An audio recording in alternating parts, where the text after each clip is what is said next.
നമസ്കാരം.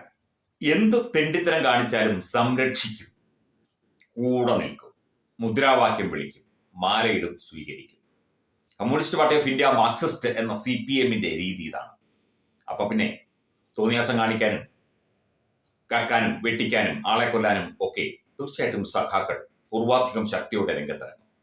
ഏതാനും ദിവസം മുൻപാണ് പോലീസുകാരെ ബോംബെറിഞ്ഞ കേസിലെ പ്രതികളെ 20 വർഷം കോടതി ശിക്ഷിച്ചു. അവരെ മുദ്രാവാക്യം വിളികളും അതുപോലെ തന്നെ മാലയിട്ടുമൊക്കെ സ്വീകരിച്ച് ജയിലിലേക്ക് അയച്ചു. അതിൽ ഒരാള് നിഷാദോ എന്നോ മറ്റോ പറഞ്ഞ ഒരാള് സ്ഥാനാർത്ഥി കൂടിയാണ്. ജയിലിലിരുന്ന് ഞാൻ പ്രചരണം നടത്തും എന്നൊക്കെയാണ് അഹങ്കാരത്തോടെ പറയുന്നത് കേട്ടത്. അതുപോലെ പാർട്ടിക്കാരും അങ്ങനെ തന്നെയാണ്, വലിയ മുദ്രാവാക്യം വിളിക്കുകയായിരുന്നു.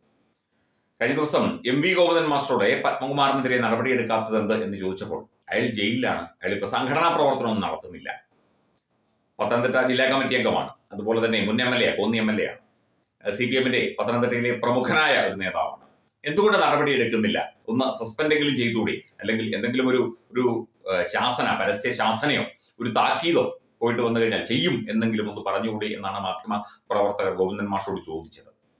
അപ്പം അങ്ങ് മെഴുകുകയാണ്. അതായത് അയാൾ ചെയ്ത നല്ല കാര്യങ്ങൾ അതുണ്ട്, അയാൾ ചെയ്ത അതൊന്നും കാണുന്നില്ല, അയാൾക്കെതിരെ നടപടിയെടുക്കും, ആരെയും സംരക്ഷിക്കില്ല എന്നൊക്കെ പറഞ്ഞു. പക്ഷെ നടപടി എടുക്കാത്തത് എന്ന് ചോദിച്ചപ്പോൾ അരിയത്ര എന്ന് ചോദിക്കുമ്പോൾ പയറഞ്ഞാഴി എന്ന ഉത്തരമാണ് ഗോവിന്ദൻ മാഷ് നൽകിയത്. ഇത് CPM-ന്റെ ഒരു രീതിയാണ്. ജയില് ആക്രമിച്ച് അല്ലെങ്കിൽ ലോക്കപ്പ് ആക്രമിച്ച് പ്രതികളെ പുറത്തു കൊണ്ടുവരുന്നു. അതുപോലെ തന്നെ DYFI-ക്കാര് രക്ഷാപ്രവർത്തനം നടത്തുന്നു. ചെടിച്ചട്ടി കൊണ്ടും ഹെൽമെറ്റ് കൊണ്ടും തലക്കടിക്കുന്ന രക്ഷാപ്രവർത്തനം നടത്തുന്നു. അവരെയൊക്കെ തന്നെ മുഖ്യമന്ത്രി നേരിട്ട് അഭിനന്ദിക്കുന്നു. എന്ത് കാണിച്ചാലും അഭിനന്ദനമാണ്. നമ്മൾ കണ്ടതാണ്, ബോംബ് പൊട്ടി മരിച്ചവനെ വീര രക്തസാക്ഷിയാക്കി മാറ്റിയത് നമ്മൾ കണ്ടില്ലേ. ബോംബുണ്ടാക്കുകയാണ്, BJP-ക്കാരെയും RS-കാരെയും എറിയാൻ വേണ്ടി ബോംബുണ്ടാക്കി വീടിന്റെ ഒരു ഔട്ട് ഹൗസിൽ. അത് പൊട്ടിത്തെറിച്ച് ഒരുത്തം മരിച്ചു. അവനെ ആദ്യം തള്ളി പറഞ്ഞു, പിന്നെ കുറച്ച് കഴിഞ്ഞപ്പോഴത്തേക്കും DYFI-ക്കാര് അവനെ രക്തസാക്ഷിയാക്കി മാറ്റി.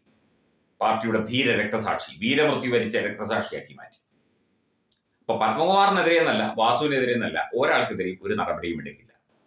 അവർ ഇപ്പോൾ ഈ SIT അന്വേഷണം ഹൈക്കോടതിയുടെ മേൽനോട്ടത്തിൽ നടക്കുന്നത് കൊണ്ടാണ് ഇത് ഇത്രയും വരെ എത്തിയത്. ഇല്ലെങ്കിൽ പത്മകുമാറിനെ അറസ്റ്റ് ചെയ്യൂ? ചെയ്യില്ല, മൊഴിയെടുത്ത് വീട്ടിൽ പൊക്കോളാൻ പറയും. വാസുവിനെ അറസ്റ്റ് ചെയ്യൂ? ഇല്ല, മൊഴിയെടുത്ത് വീട്ടിൽ പൊക്കോളാൻ പറയും. അന്വേഷണമേ ചിലപ്പോൾ ഉണ്ടാകില്ല. ഇത് ഹൈക്കോടതിയുടെ മേൽനോട്ടത്തിൽ ഒരു അന്വേഷണ സംഘം രൂപീകരിക്കുകയും അവർ കൃത്യമായി കോടതിയുടെ മേൽനോട്ടത്തിൽ ജോലി ചെയ്യുന്നത് കൊണ്ടും ആണ് ഇവനൊക്കെ ഇപ്പോൾ അകത്തായത്.